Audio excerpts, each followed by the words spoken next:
Hi, I'm Paul, the Happy Gilder. Welcome to my channel.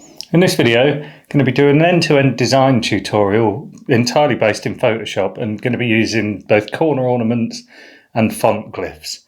But before I crack on, if you're a fan of glass art, Victorian techniques, reverse painting, sign writing and digital design, then you're in the right place because that's all this channel's about, and I normally release a video every week. So if that's something you're into, please subscribe to the channel and click the little thumbs up icon.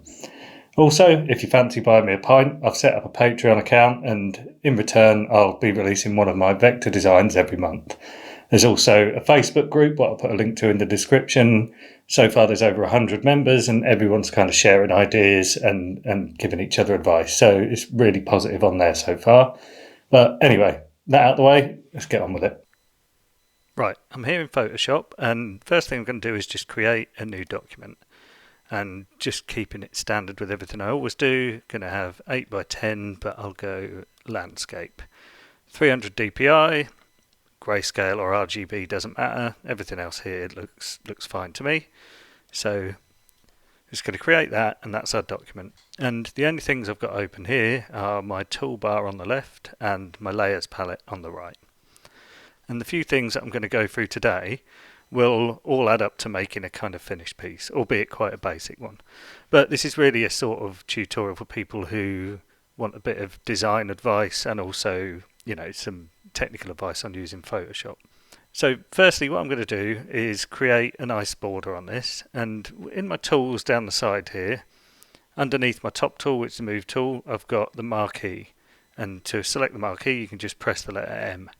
And these shortcut keys, in a lot of cases, are pretty self-explanatory. So although the V key is your move tool, underneath that is the marquee, which is M, the lasso, which is L, the wand, W, the crop, C. So some of them don't sort of add up to what the tool is, but a lot of them do. So I'm going to M, which is my marquee, and then I'm just going to, from the top corner, draw a line down to the bottom. And then in my layers palette across here, just going to click this plus icon to add a new layer. I'm going to press G, which will take me to my paint bucket. Now, if you press G and it doesn't take you to your paint bucket, it's because you just need to hold this down or press Shift and G to skip through the keys. So I think gradient is selected as default, but if you press Shift G, that takes you to your paint bucket. And then when I hover over the bit I've selected, I'm just going to fill that with black. And your colours are down here. If it's not set on black, just press D and that'll reset your colours. So I'm clicking here and I've filled that with black. I'm just going to press Control and D, or if you want to do it manually, it's select and deselect. And I'm going to duplicate this 3 times just to make an even border around the frame that we've got. So always pressing V to go back to my move tool if I'm going to be moving anything on the board, which is this one up here. And then I'm going to duplicate this, and there's a couple of ways you can do this as well. Firstly, you can right click on it and go to duplicate layer. Secondly, you can just drag it into here and that will duplicate it. And you won't see anything that's done at the start because it's just done it exactly on top of where it is. But if I then click on it and drag, I can move this across the screen and it will snap into place on the edge where I want it. So I'm going to duplicate that again. I'm going to move it into the middle. And then I'm going to press Control and T. And all of these little sort of handles around here will do different things. But if I come to just outside it, you can see that curved icon. That means I can rotate this. And if I hold Shift and rotate it, it does it in increments, and you don't have to worry about sort of overshooting it when you get to 90 degrees. And snap this into position up the top, and then holding Shift and Alt, just drag this out. Now I'm working in Adobe Creative Cloud. If you're using something sooner than that, like Adobe CS6, CS5, something like that, you won't need to hold Shift. Now I'll just explain that. It's just an annoying thing that Photoshop changed, and that is if I make a new layer, fill it, if I go to Control and Transform, or sorry, Control and T to transform, it used to be that if I wanted to scale this in proportion, I had to hold Shift. And if I didn't hold Shift, it would go like this until I did. They changed that in Adobe Creative Cloud, so all of us who have been using Photoshop for 20 plus years had to get used to the change. So now if you want to constrain the proportions, you don't hold Shift. And in this case, because I wanted it to come out, I held Shift to drag it this way. And if I hold Shift and Alt, that drags it so it comes out equally. So anyway, I'll crack on. That was just a little tip there, because it was a little bit annoying for me to get used to that when they changed it in Adobe, in Photoshop. So duplicate this layer, drag it to the bottom,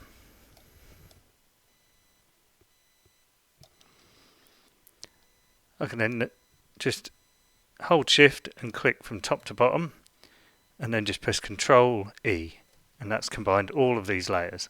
And if I hide the background, you can see this kind of checkerboard represents a transparent background behind it. And all that was just a process to get this frame, and now I'm just going to start making this a bit more decorative now. So the next tool I'm going to use is a magic wand. Again, I think this is going to be set on this by default. So if it is, you press W and then press Shift and W until that goes down to the magic wand. And all I want to do, well, all the magic wand does is select colour wherever you click. This slider up here, the tolerance, will basically determine how much of a colour or a gradient within a colour it will select. But here we've just got a big empty space, so it doesn't matter if this is 1 or if it's 100. It's going to select the same thing. So if I click in here, you can see that's made a selection around the inside of my black border. With that selection, just going to go to Select, Modify, Contract, and this varies depending on the size of your canvas, but I'll just have a look and see where I want this to go. So you can see by contracting that by 20 pixels, that's moved that selection inwards, and then I just want to put a stroke around that as well. So I can go to Edit, Stroke, black is the colour I want it on the inside, and I'm going to go with something a bit smaller than how much I contracted it by, so 15 pixels. And then Control and D. And already, you know, it's looking nice, although it's a bit plain at the moment. But now I'm going to move on to the more decorative stuff. So firstly, I'm going to press T to go onto my Type tool, and then I'm going to select a font. Then this is the font I paid for, and it's called Americana Ornaments, and it's by Letterhead Fonts. Now the nice thing about Letterhead Fonts is they all have LHF before them, and I've bought quite a few Letterhead fonts, so if I just type LHF in here, they're all bunched together, all of these nice fonts. So that's just a really kind of nice thing that they do, but I mean, I'd certainly recommend checking out their site because they've got some really nice fonts and ornaments. So I'm going to go for Americana Ornaments, just click anywhere on the page, and what that's done is typed a Latin word, but because these aren't letters, it's just pasted a load of ornaments in there. What I want to do to select the one that I want is go to Window, Glyphs. Now what this is all of this font, and you can choose the thumbnail size of how you view these, but I think something around here is quite nice. And I just want to select one of these that I'll use for the corner ornament. So let's go down, see which one's nice. I'm thinking something like that. It's pretty nice.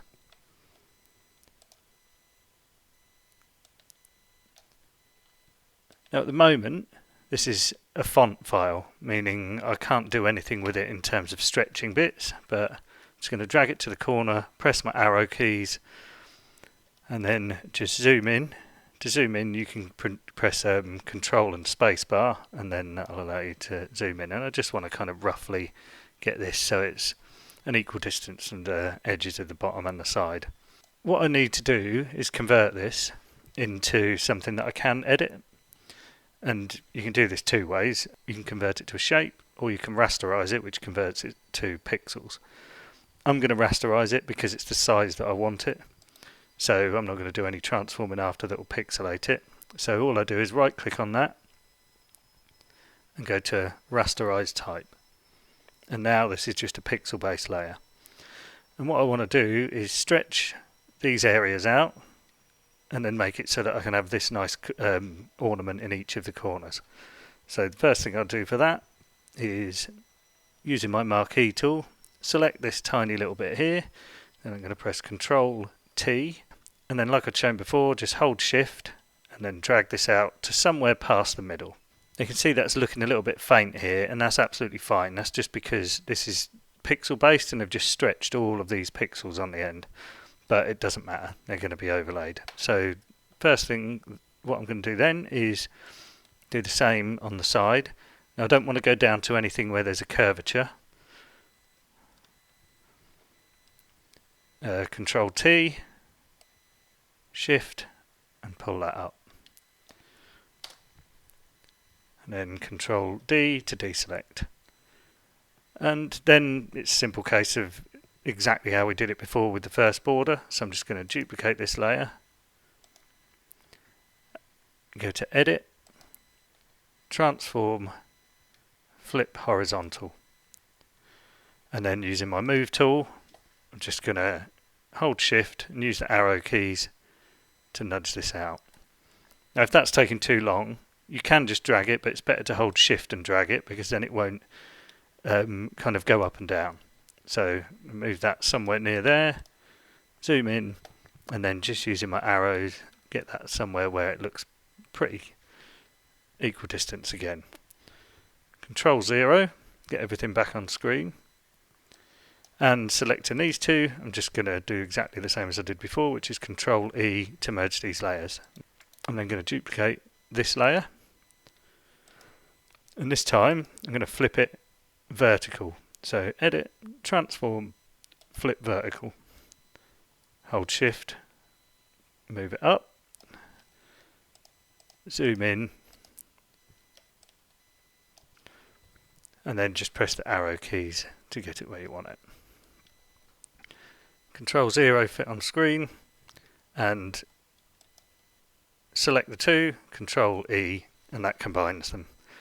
So it might sound like a long list of things that I'm saying to do, but these are pretty much the same action, that I did at the start, which is duplicate a layer, move it, shift select them, Control E to combine them. And what we've got now is a nice sort of decorative border. You can just sort of grab it and sort of move it to make sure you're happy that it's dead center. So that's the border. Now I'm going to move on to the font. I'm going to type something and use the glyphs to edit the font as well. So let's just bring these forward. Press T on my type tool. And I'm going to use this font here, Desire Pro, which I use a lot. It's a lovely font even in its sort of plain form, but with the amount of glyphs you get with it, you can do so much with these. So I'm just going to do them all capitals. Okay, Happy Gilder. Now, while your type tool is selected, you'll see if you move away from it, you've got your arrow, and that means you can kind of move this. But if you were to click within here, that'll just select the whole thing. But when you're happy with where it is, I do find it's much easier and quicker to transform the size of the font with just Control and T rather than going up and using the actual font scale settings. So if I go with something like that and drag it so it snaps to the center, and that looks pretty good. Now what I'm going to get up now is something we haven't used yet either, and that is this little tool here. And this is all of the kind of things that you can edit within your font. So at the moment, this, for example, is the spacing between the lines. So if I wanted to micro adjust this, I can select this and I can press the down arrow and watch it go down 1 point at a time. Press the up arrow to see it move, or I can press Shift to see it move in 10-point increments. Let's get started on editing this and making it a little bit nicer. So the first thing I'm going to do is go back to my type tool, and I'm going to select the H. Now the difference here, what I want is in our glyphs where I've got entire font, I want to change this to alternates for selection. So this is the option, or well, these are our options for what H we want to use, and all you need to do is double click on them. So if I double click on this, see really nice sort of decorative H. There's absolutely loads of these. I think I'm probably going to go with that one. Now it's also going to be tempting when you do this to go in every different letter and edit them, but I mean that can just be a bit overkill. So I'd recommend looking at how long the letter is. Sometimes it's nice to do the first, middle and last, sometimes it's nice to just do the middle, but either way, I mean it is trial and error, but it's good to just kind of click through and see what you like. Now I want something that's probably going to interact with that H, so maybe this one. Yeah, that looks quite nice, the way that's sort of hooking up with it, almost combining or sort of pulling the whole word together. Then let's go down to the G and see what we got. Now, you know, some of these have got the really elaborate flourish, but I think I just want something that's probably just a bit more decorative, something like that probably. And that's the same with a lot of these. You know, you can get the sort of letters what have got these huge flourishes that go all across the piece, and they're nice for some things, but I think with something simple like this I just want to kind of give myself some letters with character. So let's have a look. These D's are looking quite nice. I think probably that one looks alright. And then I think a nice flourish on the R on the end would just sort of finish that off, but again nothing too heavy. So I reckon yeah, something like that. And I'm pretty happy with that in terms of a decorative kind of title, but I also want to kind of edit it a little bit.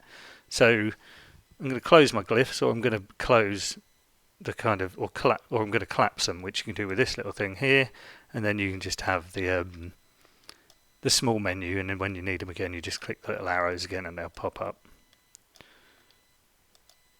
Right, so just gonna double click on the T in here and that will select all of my type.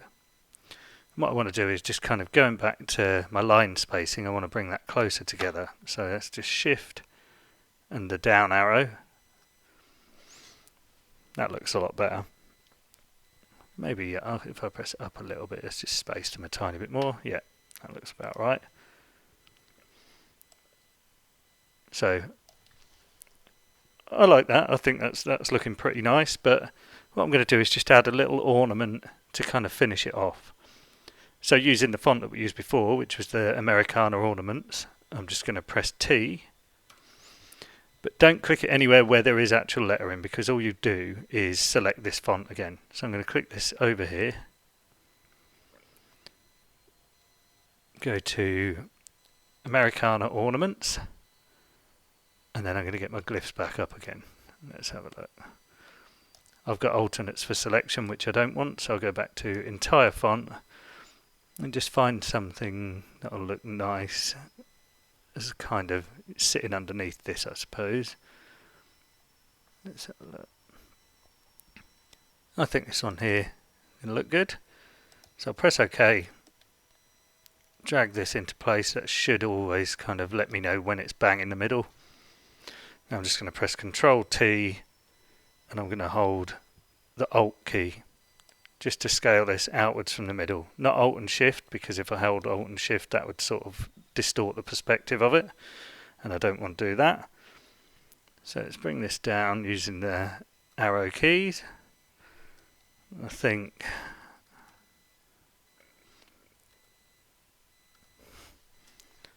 something like that looks good, but I'm not happy with this, how this interacts with it. I want there to be separation between the font and the kind of piece underneath it. So again, this is a really easy thing to do. In your layers palette, these aren't just kind of things you can select. This is actually an order. So if I click on the Happy Gilder layer and drag it, I can drag that above this decoration.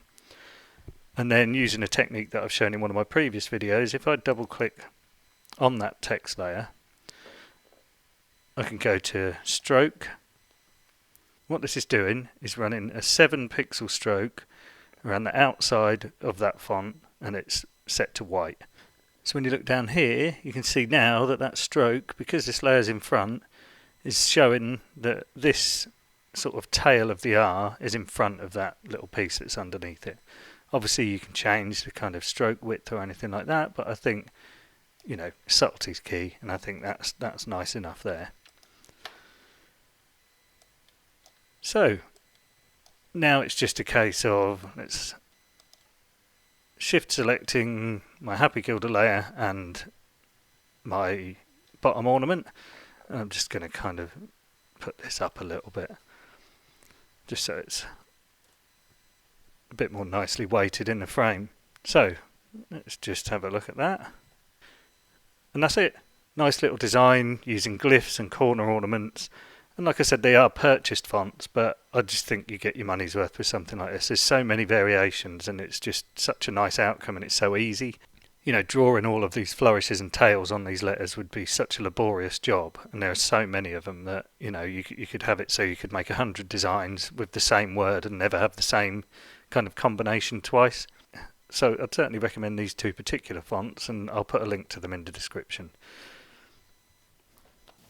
And there you go. Now, I hope that wasn't too techy. I'm always a bit concerned when I release stuff that's about the digital processes, that because I sort of jabber on using shortcut keys and things like that, that it might get lost in translation or I might get carried away.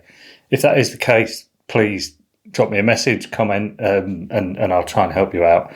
But it's just a request I get every now and then to do some of the digital processes, because not everyone has kind of got a background in design software. But anyway, I hope you enjoyed the video. If you did, please subscribe to the channel and click the little thumbs up icon, and please share it with anyone else who you think might enjoy it. So till next time, cheers.